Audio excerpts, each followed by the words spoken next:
안녕하세요, 안녕하세요, 안녕하세요. 옥기를 세우는 남자, 여러분의 고니쌤, 양해관도 여러분과 함께 일탈 행동에 대해서 수업하러 왔습니다. 반갑습니다. 즐거운 마음. 그러나 힘들지만 여러분 즐겁게 수업에 또 임하도록 합시다. 오늘 한번 일탈 행동에 대해서 재밌게 한번 해보도록 하겠습니다. 자, 오늘 우리가 배울 일탈 행동은 사실은 수능 시험에서는 꼭 빠지지 않고 나오는 단원이죠. 그래서 여러분들이 꼭 좀 기억해 두시기 바랍니다. 오늘 배울 내용은 우리가 다양한 일탈 이론, 일탈 행동을 다양한 이론적 관점에서 분석할 수 있다. 이 비교 분석하는 게 꼭 출제되니까 여러분들이 좀 알아두시기 바랍니다. 각 일탈 행동의 유용성, 장점이죠. 또 단점, 한계에 대해서 설명할 수 있다.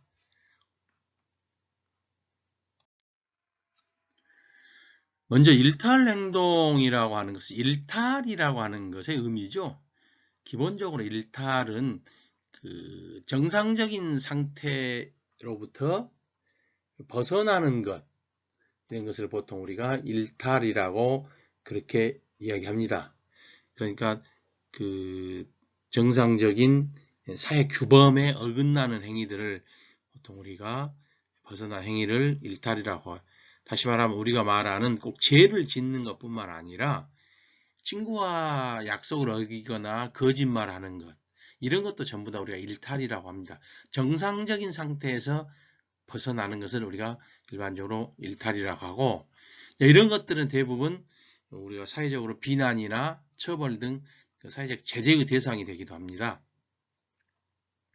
여기서 여러분이 더 중요하게 꼭 하나 알아둬야 할 것이 일탈 행동을 판단하는 기준은 시대나 상황, 사회에 따라 다를 수 있다라고 하는 것을 꼭 좀 명심해 두시기 바랍니다.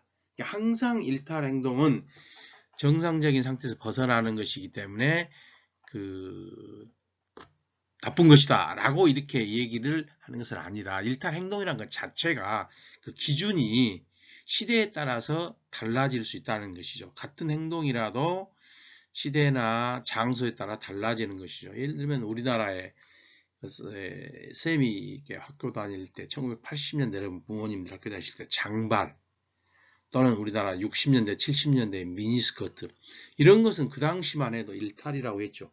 그럼 오늘날에는 장발이랄지 미니스커트, 이런 것들은 개인의 개성을 표출하는 대표적 방법으로 지금 오늘날은 다 인정을 해주고 있죠.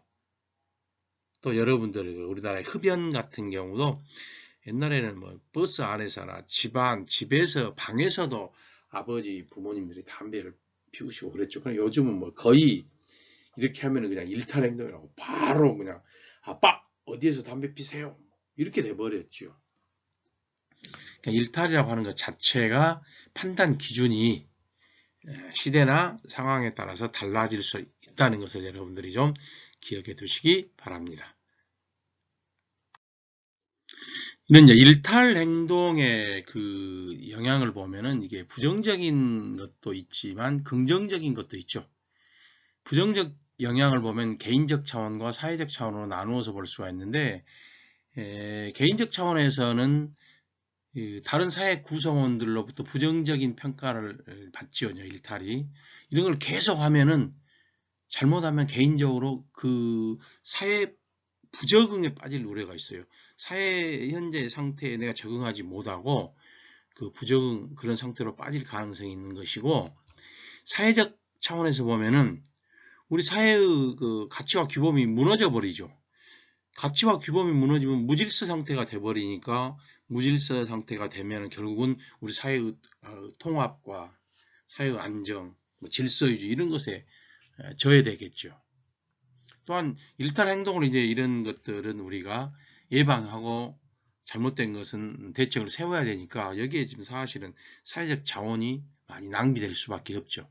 이런 것들이 부정적 영향이죠. 반면에 또 긍정적인 것을 보면은 이 사회적 통제에서 벗어나 어떤 창의성을 발휘할 수가 있다라고 하는 것이죠. 예? 개인의 창의성, 한번 해보고 싶은 것을 여러분들이 해보는 거예요. 그냥 꼭 하지 말라고 한다고 안 하는 것이 아니고, 그런다 하면은 사회가 또 새로운 것을 만들어낼 수도 없잖아요. 그러니까 한번 새로운 것을 찾아내볼 수 있는 그런 기회가 될 수도 있는 것이고, 또 심리적 긴장에서 벗어나 기회를 제공한다. 그러니까 여러분이 하고 싶은 대로 한 번씩 해보면서 굉장히 그 스트레스를 해소할 수도 있다고 하는 것이죠.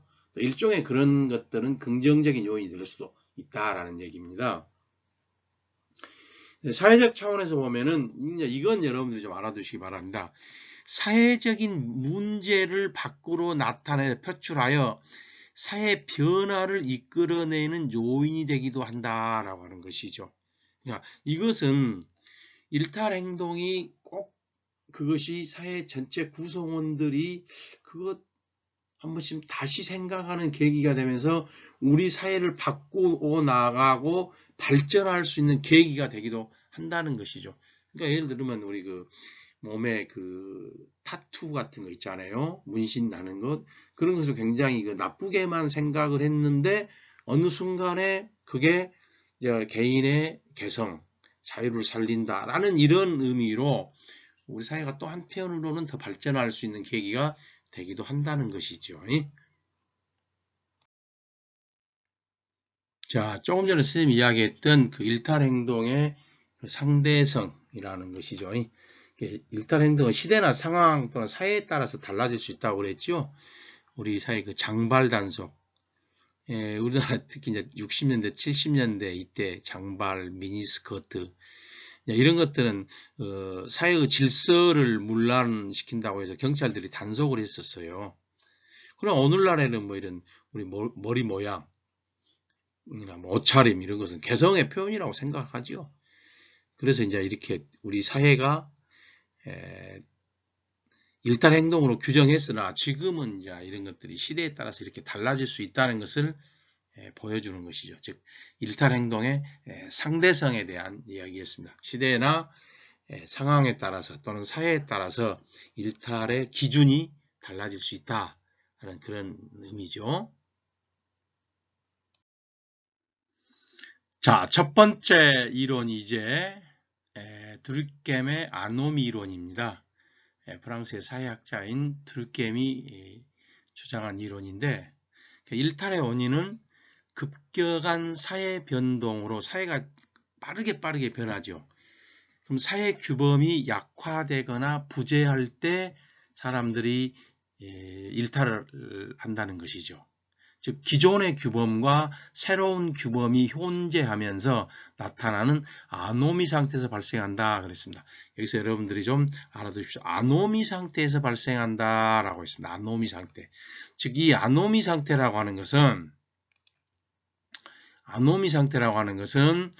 그 무규범 상태나 규범 공백 상태 또는 가치관 혼란 상태.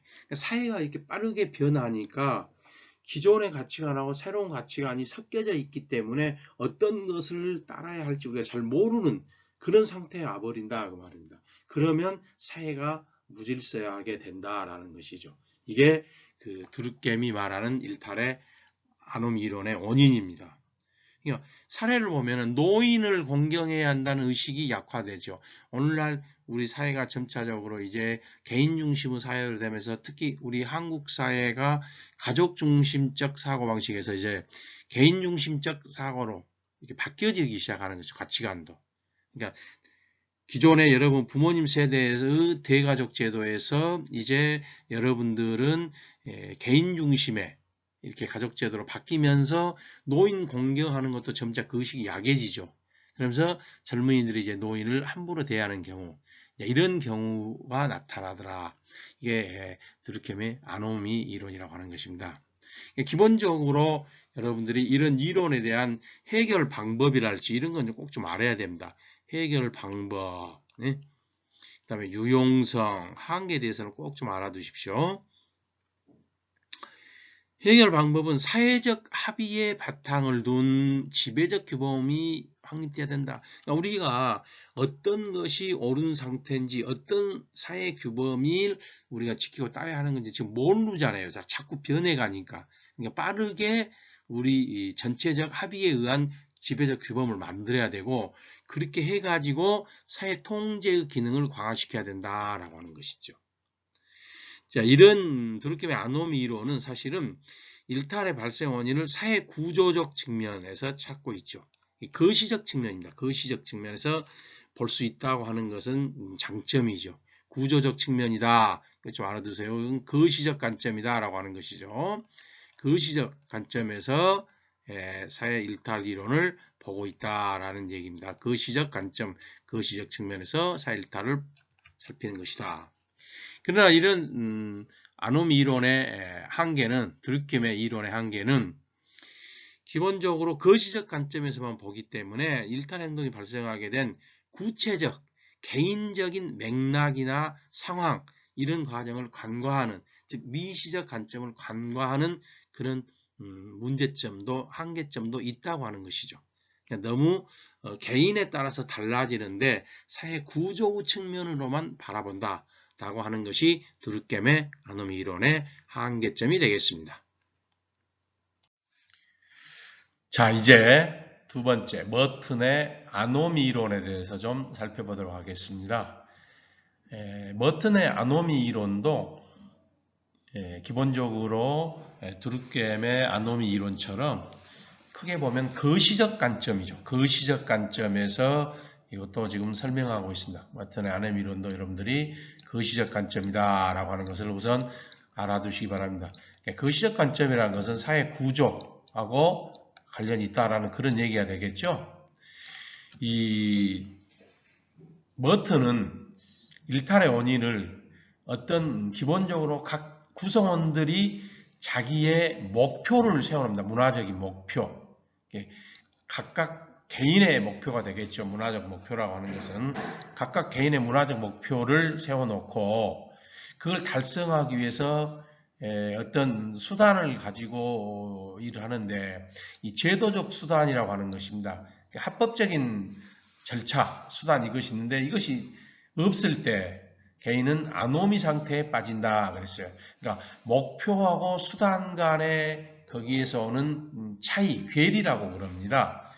이렇게 돼버리면 다시 말하면 아노미적 상황에서 비합법적인 수단을 사용한다. 이렇게 불법을 저지른다는 얘기죠. 어떤 목표를 달성하기 위해서 문화적 목표를 달성하기 위해서 비합법적 수단을 동원하는 것 여기서 일탈의 원인이 나타난다 그 말입니다.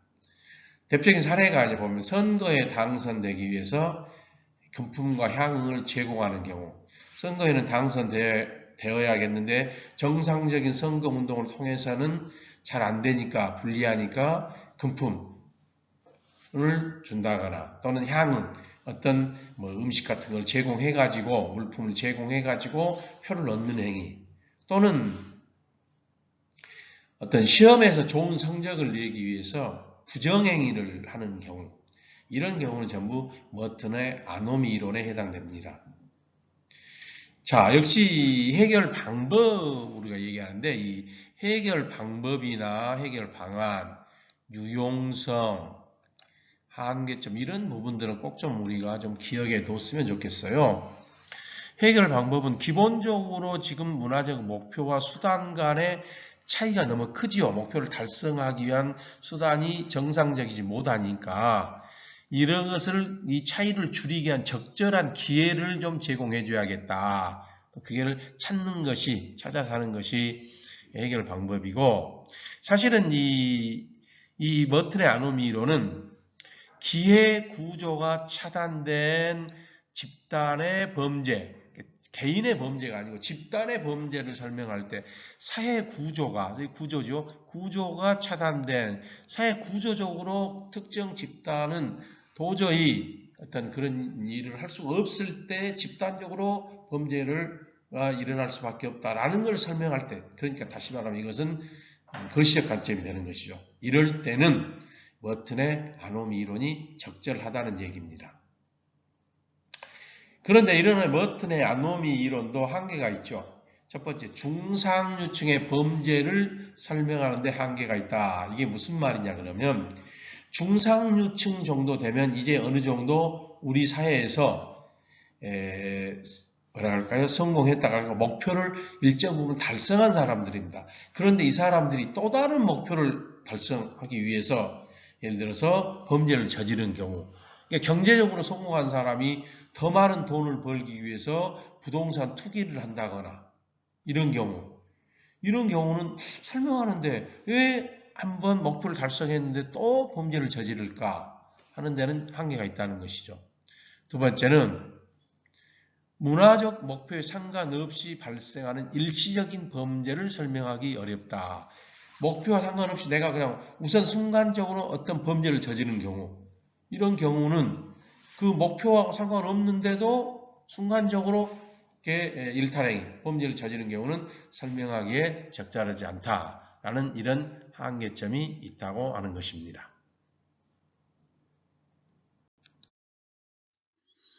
자, 머튼의 아노미 이론을 이렇게 표로 조금 정리해가지고 이렇게 보여주고 있죠. 문화적인 목표와 제도적 수단 간의 어떤 괴리에 따라서 적응 방식에 따라서 5가지 유형으로 나오는데 동조형, 혁신형, 의례형, 도피형, 반역형 그러는데 동조형 같은 경우는 사실은 이런 경우는 문화적 목표도 사실은 적절하죠. 수용되었고 수단도 적절하니까 이것은 정상적인 상태죠. 이것은 우리가 아노미 상태라고 할 수는 없고 기본적으로 일탈이라고 할 수가 없고 이 혁신형은 목표는 정상적인데 수단이 잘못된 경우 수단이 지금 대치되고 있죠. 의례형은 목표는 별론데 사실은 수단은 적절한 경우 도피형은 목표도 별로고 수단도 잘못된 경우 반역형은 둘 다 아직 목표나 제도 수단이나 전부 다 이렇게 대치된 상황을 의미하고 있죠. 이렇게 따라서 4가지 형태로 혁신형, 의례형, 도피형, 반역형으로 일탈행동을 지금 구분하고 있습니다. 자, 이제 차별교제 이론입니다. 이 차별교제 이론은 거의 시험에서도 수능에서도 이것은 빠지 않고 꼭 비교할 때 꼭 차별교제 이론은 나오죠. 꼭 좀 알아두시기 바랍니다. 일탈의 원인을 일탈 행동하는 사람들과의 상호작용, 다른 사람과의 관계 속에서 상호작용을 통해서 이 일탈 행동을 정당화하는 가치관을 학습한다, 배운다고 말입니다. 쉽게 말하면 다른 사람한테 배워서 배운다고 하는 건 사회학 아닙니까? 그 결과 일탈 행동이 나온다고 하는 것입니다. 꼭 좀 알아두십시오. 상호작용을 통해서 학습했다, 학습의 결과다. 이게 차별교제 이론입니다. 즉 범죄를 저지른 사람들이 계속해서 범죄를 저지른 사람들은 다른 사람과 교류하면서 일탈자가 되어간다고 하는 것이죠. 거기로부터 배워간다는 것이죠. 우리 잘 보면 맹자 어머니가 했던 맹모 삼천지교라는 말이 잘 표현해지고 있죠. 맹자 어머니가 어떻게 하셨습니까? 그러죠. 맹자를 위해서 3번 이사했다고 하는 거 아닙니까? 가는 데마다 그쪽에서 보고 배워서 그대로 따라하니까 결국은 서당 옆으로 가서 글 읽는 모습을 보면서 우리가 글을 읽더라라고 하는 것 아니겠습니까? 이렇게 보고 배우면서 한다라는 것이 차별교제 이론입니다. 그래서 이 개인의 일탈 행동 발생 가능성은 일탈 행동을 하는 집단과 얼마나 긴밀한 접촉을 하느냐라는 것에 여기에 따라 달라진다고 하죠. 즉 여기서 상호 교류를 하면서 배우기 때문에 그런다고 하는 것입니다. 해결 방법 간단하죠. 이 좀 알아두세요. 해결 방법 어떻게 하는 것입니까? 다른 사람과 교류하면서 배우니까 그런 나쁜 일탈 행위를 하는 사람과 접촉을 차단시키면 되겠죠. 그리고 정상적인 집단과 교류를 하도록 하면 됩니다. 그러겠죠. 정상적인 집단과 교류를 하면은 교류를 이렇게 추진하면은 아무래도 정상적인 좋은 상태 일탈 행동이 아닌 것을 보고 배우겠죠.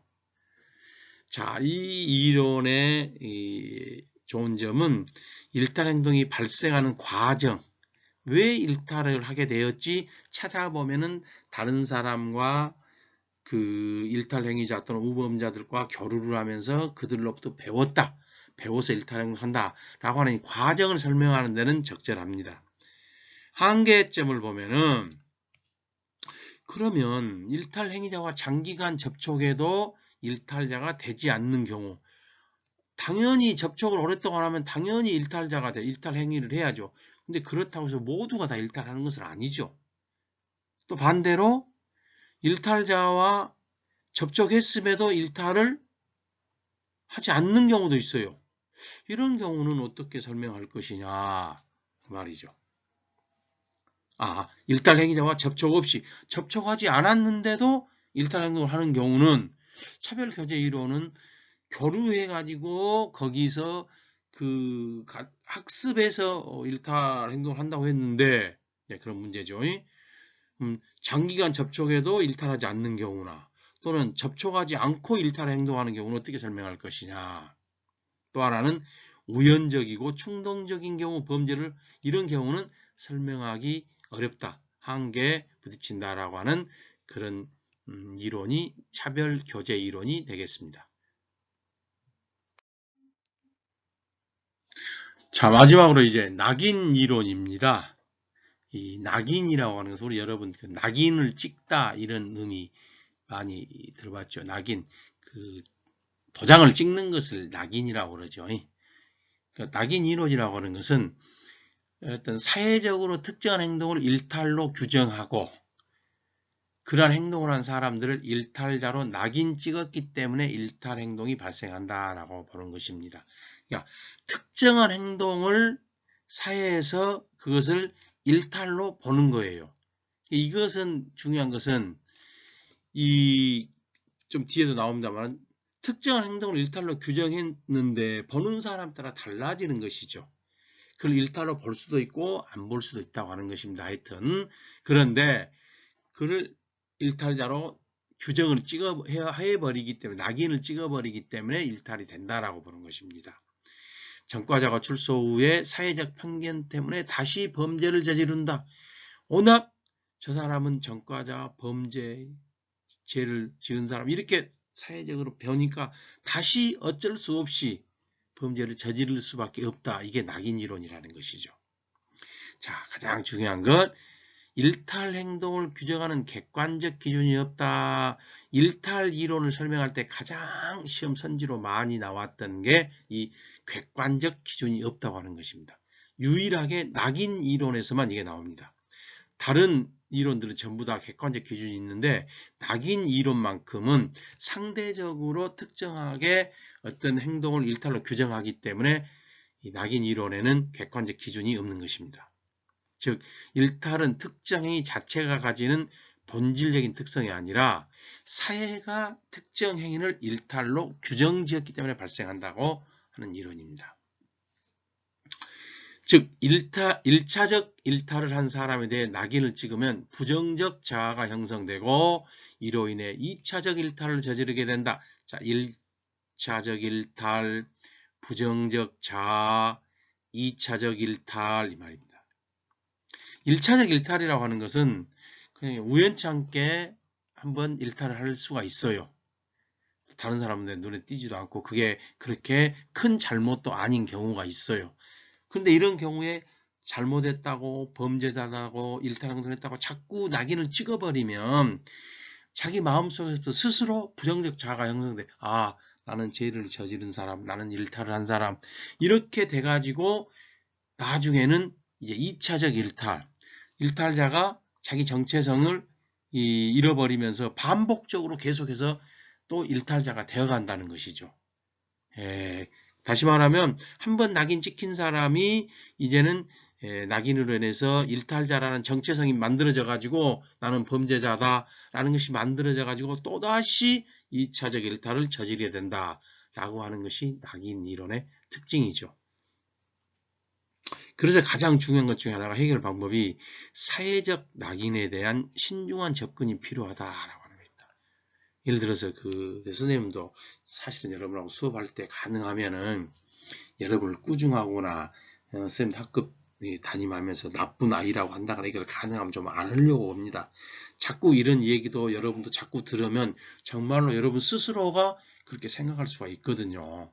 그러니까 여러분도 항상 친구들하고 이렇게 사회관계, 대인관계를 하면서 자꾸 나쁜 쪽으로 잘못됐다고 얘기하지 마세요. 그러면 낙인 찍히면 스스로가 부정적 자가 형성됩니다. 조심해야 되죠. 두 번째는 올바른 정체성 회복을 위한 재사회화. 그러니까 그런 한번 부정적 자가 형성됐더라도 스스로 정체성 회복을 위해서 다시 새롭게 재사회화를 통해서 그런 것을 털어내야 된다는 얘기죠. 이 이론은 전과자가 지속해서 일탈 행동을 저지른 경우를 설명하는 데는 유용하다. 이해되죠? 한번 일탈 행동하면은 사회적으로 부정적 낙인이 찍히니까 부정적 자가 형성돼 가지고 또 어쩔 수 없이 2차적 또 일탈하게 되는 경우는 적절하게 설명이 된다라는 얘기죠. 자, 그러나 이런 낙인 이론도 이 한계점이 있죠. 처음에 1차적 일탈의 원인을 설명하기 어렵죠. 그럼 처음에는 어떻게 해서 1차적 일탈을 했느냐? 또는 낙인이 찍히지 않았음에도 계속 일탈 행동하는 사람이 있어요. 반복적으로 하는 사람들.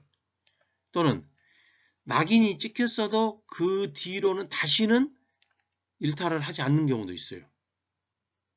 자, 이런 경우는 조금 한계성이다.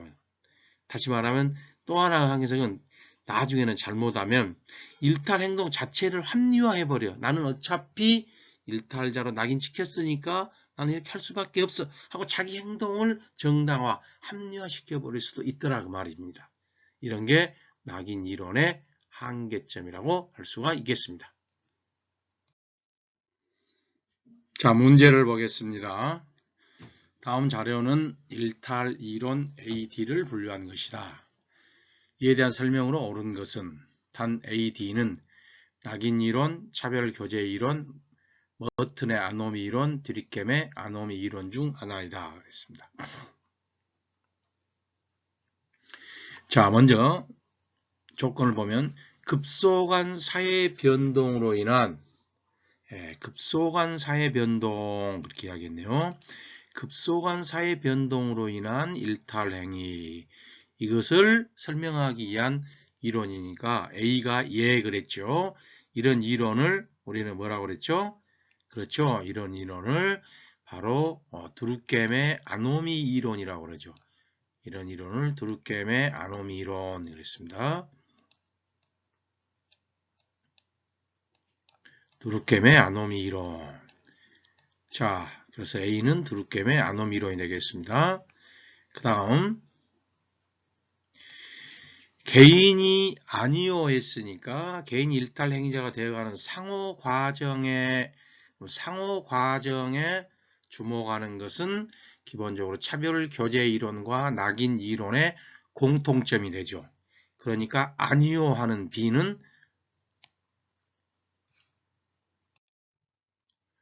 자, B는 기본적으로 바로 머튼의 아노미 이론이 되겠습니다. 여기는 머튼이죠. 머튼의 아노미 이론이 되겠습니다. 머튼의 아노미 이론. 자, 그러면 이제 C하고 D를 보겠습니다. 개인에 대한 부정적 평판, 그래서 부정적 평판, 즉 낙인이 찍혔다는 얘기죠. 그러면 D가 낙인 이론이 되겠죠. D는 낙인 이론. 자, 거기에 해당되지 않는 C 아니오였으니까 이것은 차별 교제 이론이 이렇게 되겠습니다. 자, 그러면 선지를 보겠습니다. 1번 A는 사회 구성으로 대한 사회 규범의 지나친 통제가 일탈을 유발한다고 본다. 그러네요. 규범의 지나친 통제가 일탈 행동을 유발한다고 본다. A는 아노미 이론인데 드루켐의 아노미 이론은 사회 규범의 지나친 통제가 아니라 사회 규범에 적응하지 못하기 때문에 규범이 약해지거나 부재할 때 나오기 때문에 지나친 통제는 아니죠. 그래서 1번은 잘못된 설명입니다. 2번 B는 머튼의 아노미 이론은 일탈 행동이 문화적 목표를 달성하고자 하는데 압박을 해결하기 위한 수단이라고 본다. 이것도 잘못됐죠. 문화적 목표를 달성하기 위한 것이 아니고 달성하기 위해서 그 수단과의 그 차이, 수단이 잘못된 것을 말하죠. 해결하기 위한 것이 아니고 문화적 목표를 달성하기 위한 기본적으로 비합법적 수단을 사용하면서 거기서 오는 괴리 때문에 나온다고 보는 것이 머튼의 아노미 이론이기 때문에 잘못 설명됐죠. 자, 3번 C는 차별교제 이론이네요. 일탈 행동에 대한 부정적 인식을 학습한다. 자, 부정적 인식은 부정적 낙인이죠. 그래서 이것은 낙인 이론에 대한 설명이니까 차별교제 이론이라고 할 수가 없겠죠. 3번도 잘못되었습니다. 4번 D는 낙인 이론은 세 구성원 모두가 공유하는 일탈 행동의 기준이 존재할 수 없다. 즉 객관적 기준이 없다고 보는 것은 일탈 행동의 객관적 기준이 없다고 보는 것은 낙인 이론에 대한 설명이죠. 그래서 이것은 맞는 설명이 돼서 4번은 맞는 설명이 되겠습니다. 5번 A는 두리겜의 아노미 이론은 D 낙인과 달리 D는 낙인 이론은 사회 구조적 차원에서 그래서 사회 구조적 차원에서는 거시적 관점인가 이것은 A, B에 해당되는 내용이죠. 그래서 이것도 잘못됐습니다. 그래서 정답은 4번 D번의 D의 낙인 이론 즉 일탈 행동의 기준이 존재할 수 없다고 본다가 정답이 되겠습니다. 지금까지 일탈 행동을 대해서 한번 살펴봤습니다. 다양한 이론들, 아노미 이론, 드리겜, 또 머튼의 아노미 이론, 차별교제 이론, 낙인 이론, 이런 이론에 대해서 비교해서 우리가 살펴봤습니다. 자, 이제 이렇게 해서 2단원, 개인과 사회구조 단원을 다 마치고 다음 시간에는 큰 3단원, 문화와 문화생활에 대해서 보도록 그렇게 하겠습니다. 자, 오늘도 여러분들 대단히 고생 많았어요. 자, 지금까지 옥기스 세우는 남자 여러분의 고니쌤 양해곤이었습니다. 다음 시간에 또 봐요. 안녕.